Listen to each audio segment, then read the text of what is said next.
মরণ কালে আপনি নবী সামনে থাকিলে থাকবে না মরণ যন্ত্রণা এই শুধু মুদের বাসনা ইয়া নবী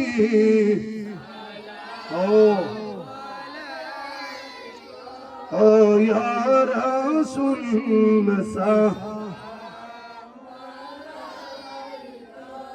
ইয়া হাবিব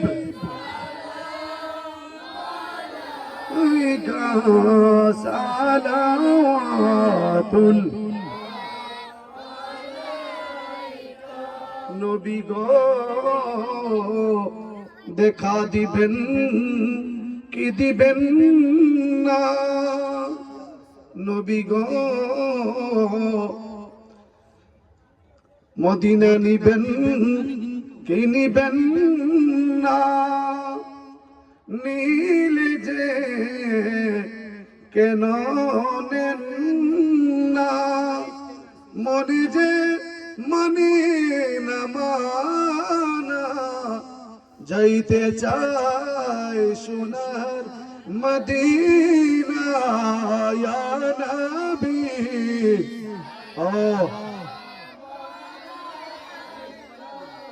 ইয়া রাসূল مولاي يا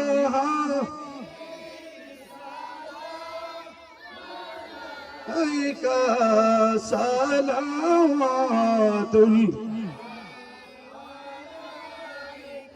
بلغ العلا بكماله كشف الدجى بجماله حسنت جميع خصاله صلوا عليه محبت پڑھن بلغ العلا بکماله کشف الدجى بجماله حسنت جميع خصاله صلوا عليه وآله বড় করে বলুন আল্লাহু আকবার আরো জোরে কোন আল্লাহু আকবার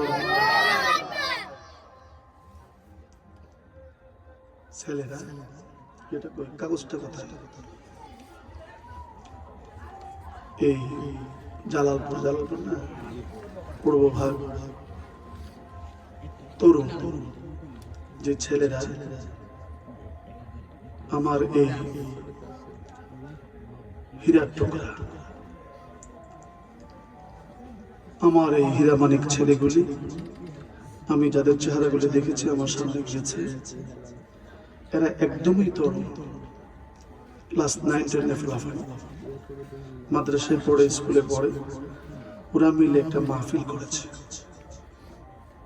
এই কাজটা কত উত্তম কাজ এই জমিনটা জান্নাতের বাগান যেরকম রিয়াদুল জান্নাত জান্নাতের বাগান যেরকম জান্নাতুল বাকি জান্নাতের বাগান যতক্ষণ মাহফিলটা ততক্ষণ এরকম জান্নাতের বাগান বলুন আল্লাহু আকবার কথা আছে না 23 দিলে 22 উঠে কর মেনে যায় বহুত লোক এর কপাল তো আলিকি এর কপাল আলিকি দুর্কপাল দুর্ভাগ্য যে পাশে মাহফিলটা হওয়ার পরে যে মাহফিলে হাজিরা দিতে পারলো না তার মতন এত বড় নাফরমান তার চোখের সামনে জান্নাতের বাগানটা শেষ হয়ে গেল কিন্তু সে হাজিরা দিতে পারে না এর চেয়ে বড় দুর্ভাগ্য আর কি হতে পারে এত সুন্দর সুন্দর মনোরম পরিবেশে ঘরোয়া ছোট্ট পরিবেশে পরিসরে মাহফিলটা সাজাইলেন আমার এই হীরামানিক ছেলেগুলি তাদের জন্য দোয়া করার দরকার আছে কিনা দোয়া হবে তারা ব্যবস্থা করেছে কবরবাসীর স্মরণে আমরা দোয়া করব আল্লাহ যেন তাদেরকে আরো প্রতি বছর করতে পারে নাকি এবারই শেষ প্রতি বছর হবে তো মারহাবা বলুন আমরা তাদেরকে সহযোগিতা করব তো আল্লাহু আকবার বলুন কিন্তু এরপরও মাহফিল বলুন তো দেখি যে আলোচনাগুলি শেষ রাত্রে হয়েছে শেষ রাত্রের ওয়াজ আমি জানি যদি আমি আরো ঘন্টার পর ঘন্টা করি তো আপনারা বসে থাকবেন একটা লোক উঠবেন না একটার পর একটা যদি আমি আলোচনা করতেই থাকি আমার তো আপনারা না বইয়ে রইলেন, আমার তো দিনে ক্লাস রাত্রে মাহফিল, দিনে ক্লাস রাত্রে মাহফিল। আগামী দিন মনে হয় কোথায় 23 তারিখ, আজকে 22 না, মগন্ধ চাঁদপুর ওয়াহাবির কিল্লার ভিতরে ওয়াহাবি যেখানে আছে আমি আছি, হাল নিয়ে লাগাই দিবে। দেখি বাহাদুরটা কত বড়, এলেমের বহরটা কত। তো সেই জায়গায় আমি এত রাত, আসলে আমার তো দুনিয়াটা উল্টে গেছে। আমরা দিকে আমরা বয়স করে বেড়াতে শেষ রাত, অথচ জন বেড়াতে শেষ রাতে এতে আগে দিকে আমার লাগে বলে 11টার সময় রাখছে। নিয়ত করছিলাম যে মাহফিল আইতাম না, আল্লাহর নাম যা করছে। যাই হোক, মালিকের দয়া সবকিছু। এই ছেলেগুলিকে দেখার পরে আমার সব দুঃখ কষ্ট চলে গেছে, যে তারা এই বয়সে এটা জান্নাতের বাগানের ব্যবস্থা করে কবরবাসীর মাগফিরাতের কামনায় ব্যবস্থা করেছে। আলহামদুলিল্লাহ। দেখেন, আমাদের দেশের এক শ্রেণী আলেম এখনো জানে না। না জানার কারণটা হলো আসলে অনেকেই পড়ে নাই, আর এতটুকু পর্যন্ত লেখাপড়া অনেকে জানেও না। সুনানি ইবনে মাজা সিয়াসিত্তার একটা গ্রন্থ, 6টার একটা। ইবনে মাজার মধ্যে বাবু জানায়েজ একটা অধ্যায় আছে। এই জানায়েজ অধ্যায়ের মধ্যে একটা পরিচ্ছেদ আছে তালকিন।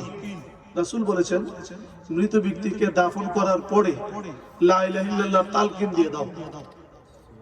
কথাটা আপনারা অনেকে বুঝেন না। কথাটা হলো, কবরে যখন লোকটাকে দাফন করে মানুষ সরে আসার সাথে সাথে কয়জন ফেরেশতা আসে? কি প্রশ্ন করে না? কয়টা প্রশ্ন? মা রাব্বুকা, মা দিনুকা, ওয়া মান নাবিয়ুকা, আও ওয়া মা হাযা রাজুলুল্লাযী বুইসা ফিকুম। তে বান্দা তো স্তব্ধ হয়ে যায়। হাজার জানা থাকলেও কিন্তু কোন অফিসার আসলে জিজ্ঞেস করলে কিন্তু ছাত্র ইতস্ত করে, উত্তর দিতে গিয়ে ভুল আবুল তাবুল বলা শুরু করে দেয়। আদা আদা শুদ্ধ, আদা অশুদ্ধ। কবরের ঠিক সেই যখন ফেরেশতারা প্রশ্ন করে মা রাব্বুকা, বান্দা যখন একদম স্তব্ধ হয়ে যায় ভয়ে, এই টাইমে রাসূল বলেছেন কেউ যদি তালকিন দিয়ে দেয়, রাসূল বলেছেন মৃত ব্যক্তিকে লা ইলাহা ইল্লাল্লাহ তালকিন দিয়ে দাও, দিলে সে প্রশ্নের জবাব দিতে সহজ হয়ে যায়। বলে কেমনে? এইভাবে আমি যেভাবে বলছি, ইয়া আব্দুল্লাহ কুল আল্লাহু রাব্বি আল ইসলামু দীনি মুহাম্মাদুন নবী। সুবহানাল্লাহ। কবরে যিনি আছেন শুনতে পায়, উত্তর দিতে তার সহজ হয়ে যায়। আমাদের দেশে সুন্নি ওয়াহাবি মিল্লাহ শতকরা 80% মানুষ জানে না, আর অনেকে জানলে সময় বাঁচাতে গিয়ে করে না। তার অনেক কাজ আছে, তালকিন দিলে দাফন করতে হবে, মাটি দেওয়া পর্যন্ত থাকতে হবে, হিসাবে সময় নাই। এই জন্যই একজন জাননেওয়ালা পীরের খুব প্রয়োজন। যে আপনার আমি কয়েকদিন আগে যখন কবরে তালকিন দিয়ে গেলাম, কোথায় জানি, কোথায় রে, বিটুই বিটুই বিটুই, আর এদিকটা হলো পাহাড়পুর জলিল মে। তো একটা আহলে হাদিস পুলিশ আছে বাড়ি এলাকাতে, যে বড় মরছে বড় আফন বাতিজা, তো হে টিটকারি করে কইতাছে, ওই দেখো ওই দিন তো জানাজার পরে দোয়া করতে, জিহাদি দোয়া তো করতে হচ্ছই, ফরিদা আবার কবরের সোয়ালের জবাবও দিতেছে। টিটকারি করে সোয়ালের জবাবও দিতেছে। কয়েকজন ফুলা মানে কইতেছে, এখান থেকে ফেট ফেট না করে আব্বার দাঁড়িয়ে নিয়ে কইবা, বেতালে ফুলা না কি আব্বার দাঁড়িয়ে দিয়ে কও না, তাহলে বোঝা যাবে বেটাগিরি। আমি পড়ে শুনছি, তো ফুলা মানে আগে মানুষ সাতাইস না, যদি কানে হুন্ডালা তাহলে বসে অনেক টান নাই না, যাতা ধরে ধরবো। পুলিশ টুলিশ কিন্তু বুঝতে টুঝতে ওটা বহুত পুলিশ ফঞ্জের পকেটের ভিতরে হাতে পড়ে আমি শুনছি, হুজুর হ্যাঁ তো না হারে হারে টিটকারি দিছে। এই কথাটা তার ছেলেরা শুনছে সৌদি আরব থেকে 3 জন শুন না, তার বাইরে কইছে যে আজ থেকে আমার বাপকে নিয়ে মন্তব্য করছো, আমার বাপের কবরে তালকিন দিছে ফিসাব, এটাকে নিয়ে যখন মন্তব্য করতে পারছো, তোমার মতন ভাই তালাক কিয়ামত পর্যন্ত দরকার নেই। আপনারা বলেন, এইরকম লোক যদি থাকে, সে ছেলে হইলেও গেট আউট, কথা কয় না, তার সাথে কোনো আপোষ আচ্ছা বলুন তো দেখি, এই সময়ে নিদান কালে যার দ্বারা সহযোগিতা পাওয়া যায়, এর চেয়ে বড় বন্ধু আল্লাহর জমিনে আর কেউ আছে? তোর তো এই কথাটা বলা উচিত ছিল যে হুজুর কতদিন দিয়ে দেখতেছি কেউ দি কোয়ার্টার নাম নতুন মনে হইতেছে, কোনো কিতাব টিতাব আছে তখন আমার কাছে প্রশ্ন, তোমার বাহাদুরি যে হুজুর বানায়া কাজটা করছে। এই জন্য ইমাম সাহেবকে বলবেন, এলাকার পীর সাহেবকে বলবেন, অথবা কোনো জাননেওয়ালা আলেমকে বলবেন যে কবরে থেকে আপনি এই মাইয়ের তালকিনের ব্যবস্থা করে যান। যদি কেউ না পায়, আমার কাছে আছে দলিলের অভাব। আমরা সবাই গাউসে পাকের পাগল, খাজা গরিবে নামাজের পাগল। কথা বলুন ঠিক কিনা? আমরা গাউসে পাকের পাগল, খাজা গরিবে নামাজের। যে সমস্ত ওলিরা নবীর গোলামি করে ওলি হয়েছে, আমরা সকল তাদের পাগল। এতে কোনো সন্দেহ আছে? আল্লাহ রাব্বুল আলামিন আজকের এই মাহফিলকে জড়িয়ে করে আমাদের সকলকে যেন হেদায়েত নসিব করেন, বলুন আমিন।